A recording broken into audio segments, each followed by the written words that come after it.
ठाण्यासारख्या नौपाडा विभाग हा अतिशय दाटीवाटीनं गजबजलेल्या परिसरात गावदेवी मैदान, घंटाळी मैदान, भगवती मैदान सारखी मोठी मैदान आहेत. परंतु ऐन उन्हाळ्या सुट्टीत सातत्यानं भरवण्यात येणाऱ्या व्यावसायिक प्रदर्शनामुळे स्थानिक मुलांना खेळायला मैदान शिल्लक राहिलं नसल्यामुळे आज माजी नगरसेवक सुनेश जोशी आणि माजी नगरसेविका मृणाल पेंडसे यांनी महापालिकेच्या प्रवेशद्वारावर स्थानिक मुलांना घेऊन क्रिकेट खेळून अनोख्या पद्धतीनं आंदोलन केलंय. यावेळी खेळाच्या मैदानापासून वंचित असलेल्या सामान्य मुलांनी आम्हाला उद्योजकांच्या श्रीमंत मुलांसारखे टर्फ मैदानावर तासाला 300 रुपये देऊन खेळायला शक्य नाही. आताच कोविड महामारीनंतर कुठे आर्थिक घडी बसते. विरंगुळा म्हणून सुट्टीच्या दिवशी क्रिकेट, फुटबॉल खेळायला गावदेवी मैदान उपलब्ध नसल्याची खंत व्यक्त केली आहे. साधारण 2019 मध्ये गावदेवी मैदान हे फक्त आणि फक्त खेळासाठी उपलब्ध असून या ठिकाणी कोणत्याही प्रकारे व्यावसायिक प्रदर्शन भरवता येणार नाही अशा प्रकारचा ठराव महासभेत मंजूर करण्यात आला होता. मात्र असं असूनही गेले वर्षभर दिवाळी महोत्सव, हिवाळ्यात नाताळ महोत्सव, संक्रांतीला तर एवढ्या वस्तूंची खरेदी करा आणि पैठणी जिंका, तर अलीकडे चैत्र पावली या महोत्सवाच्या नावाखाली 15 दिवस एक महिना ही मैदानं भाडी आकारून प्रदर्शन भरवण्यासाठी सर्रासपणे दिली जात आहेत. आयोजक लाखो रुपये कमवत आहेत असा आरोप मृणाल पेंडसे आणि सुनेश जोशी यांनी केलाय. तर नौपाड्यातील मैदान उदाहरणार्थ माजी नगरसेवक विलास सामंत यांच्या संस्थेचे घंटाळी मैदान, माजी खासदार राजन विचारे यांनी गुडविल संस्थेला भगवती मैदान चालवायला दिले असून मैदान म्हणजे माजी नगरसेवक आणि माजी खासदार यांच्या उदरनिर्वाहाचं साधन म्हणून आंदन दिलंय का, असा संतप्त सवालही स्थानिक माजी नगरसेवक सुनेश जोशी यांनी केलाय. जर गावदेवी मैदान, घंटाळी आणि भगवती मैदान स्थानिक मुलांना खेळण्यासाठी येत्या 8 दिवसात आयुक्तांनी निर्णय घेऊन मोकळा केला नाही तर मुलांसमवेत आयुक्तांच्या दालनात क्रिकेट खेळू असा इशारा यावेळी दिलाय. प्रदर्शन भरवायला आमचा विरोध नाही, पण ती महापालिकेच्या मैदानावर भरवण्यासाठी आमचा विरोध असल्याचं माजी नगरसेविका मृणाल पेंडसे यांनी माध्यमांशी बोलताना सांगितलंय. आमचा 21 नंबर प्रभाग जो आहे तिकडे मोठे कॉम्प्लेक्स नसल्यामुळे जी महापालिकेची मैदान आहे तिथेच आमची स्थानिक मुलं हे खेळतात. पण आपण बघायला तर गेली अनेक वर्ष या सगळ्या मैदानांमध्ये रेग्युलर ही व्यावसायिक प्रदर्शनं भरवली जातात. मग तो मे महिना असेल, मग त्याच्यात चैत्रोत्सव किंवा दिवाळीच्या सुट्ट्यांमध्ये, म्हणजे जेव्हा मुलांना सुट्टी लागते तेव्हा ही मैदानं मोकळी नसतात. मग आमचा असा प्रश्न आहे की या स्थानिक मुलांनी खेळायचं कुठे. आणि 2020च्या महासभेमध्ये असा प्रस्ताव मंजूर करण्यात आला होता की ही जी नौपाड्यातली मैदानं आहेत ती फक्त मुलांना खेळण्यासाठी वापरता आली पाहिजेत.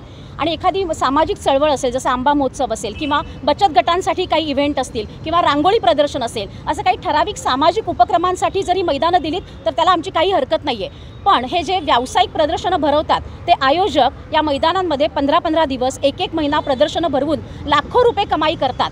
आता गावदेवी मैदान हे नुकतंच त्याचं रिनोव्हेशन झालं, करोडो रुपये तिकडे खर्च केले गेले आणि तेव्हा असं सांगण्यात आलं की हे मुलांना खेळण्यासाठी आहे. पण तुम्ही बघाल तर गावदेवी मैदान किंवा घंटाळी मैदान असेल जे माजी नगरसेवकाचे अंडर आहे, किंवा भगवती शाळेचं मैदान असेल आणि आपलं शिवाजी मैदान असेल, तिथे रेग्युलर ही व्यावसायिक प्रदर्शनं भरतात. म्हणजे स्थानिक लोकांचा आता असा प्रश्न आहे की ही मैदानं तुम्ही फक्त प्रदर्शनासाठी ठेवली आहेत का आम्हाला खेळण्यासाठी ठेवली आहेत. आणि अनेकदा या बाबतीत आम्ही सगळ्याच नगरसेवकांनी फॉलोअप देखील केलेला आहे. आणि म्हणूनच आज आम्ही एक अनोखं आंदोलन इथे करतोय की या मुलांनी खेळायचं कुठे. म्हणून आज आम्ही TMCच्या बाहेर इथे क्रिकेट खेळलेलो आहोत. आणि जर आज आम्ही जे निवेदन देणार आहोत आयुक्तांना त्याच्यावरती जर कारवाई झाली नाही, आमची एवढीच मागणी आहे की आयोजकांनी प्रदर्शनं जरूर भरवावीत, पण ती तुम्ही हॉलमध्ये भरवा. पण ही जी मैदान आहे ती आमच्या स्थानिक मुलांना खेळण्यासाठी मोकळी राहू दे. आणि जर यापुढेही अशी प्रदर्शनं भरवली गेली तर आमचं पुढचं आंदोलन हे अतिशय तीव्र असेल आणि आम्ही आयुक्तांच्या दालनात जाऊन क्रिकेट खेळू. सध्या भारतीय जनता पार्टीचे नगरसेवक आहेत, त्यांनी त्या ठिकाणी चैत्रोत्सव भरवलेला आहे, त्याबद्दल तुमचं काय? कोणीही असेल, आमचं हेच म्हणणं आहे की व्यावसायिक प्रदर्शनासाठी मग ते आयोजक कोणीही असतील, आमचा त्याला कट्टर विरोधच असणार आहे. कारण आमच्या स्थानिक नागरिकांना काय पाहिजे, त्या मुलांची काय मागणी, हे आमच्यासाठी जास्त महत्त्वाचं आहे. तुम्ही इथे बघाल तर सगळे स्थानिक नागरिक आमच्याबरोबर उपस्थित आहेत आणि त्या सगळ्यांचे हेच म्हणणं आहे की मैदानं ही आमच्या खेळासाठी उपलब्ध असावीत. त्यामुळे कोणीही आयोजक असतील तरी आमचा त्याला विरोध आहे. काही दिवसांत निश्चितच याच्यात 2 विषय होते की एक तर नौपाडा भागात मैदानं कमी आहेत, जी काही आहेत, घंटाळी, भगवती शाळेचं मैदान, गावदेवी मैदान. याच्यात गावदेवी मैदानाविषयी ठराव झालेला होता की गावदेवी मैदान हे फक्त खेळण्यासाठी उपलब्ध असेल, तर तोही भाषणात गुंडाळलेला आहे. ह्याच्यात तुम्ही जसं म्हणालात मगाशी की भारतीय जनता पार्टीच्या नगरसेवकांनी ते मैदान घेतलेलं आहे, याच्यात एक मी क्लिअरिटी देतो तुम्हाला. ते भारतीय जनता पार्टी म्हणून घेतलं नव्हतं, ते त्यांच्या संस्थेद्वारे घेतलेलं. त्याला कोणाची पक्षाचा त्याच्याशी वास्तविक पाहता संबंध नाही. तसंच भगवती शाळेचं मैदान पण माजी खासदाराच्या संस्थेने घेतलं आहे. घंटाळी मैदान माजी नगरसेवकाच्या संस्थेने घेतलं आहे. हे वरचेवर तिथे कमाई करत आहेत, चरितार्थ चालवत आहेत. ह्याला आमचं ऑब्जेक्शन आहे. मुलांनी खेळायचं कुठे हा आम्हाला प्रश्न पडलेला आहे. मुलं आज सुट्टीच्या दिवसात आणि 45 दिवसाचा जो नियम काढला आहे, 45 दिवस या सुट्ट्यातलेच वापरले तर उपयोग काय त्याचा.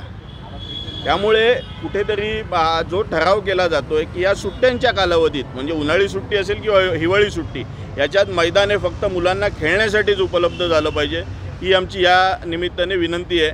नाहीतर आम्ही पुढचं आंदोलन आमचं तीव्र असेल आणि ते तुम्हाला दिसेलच.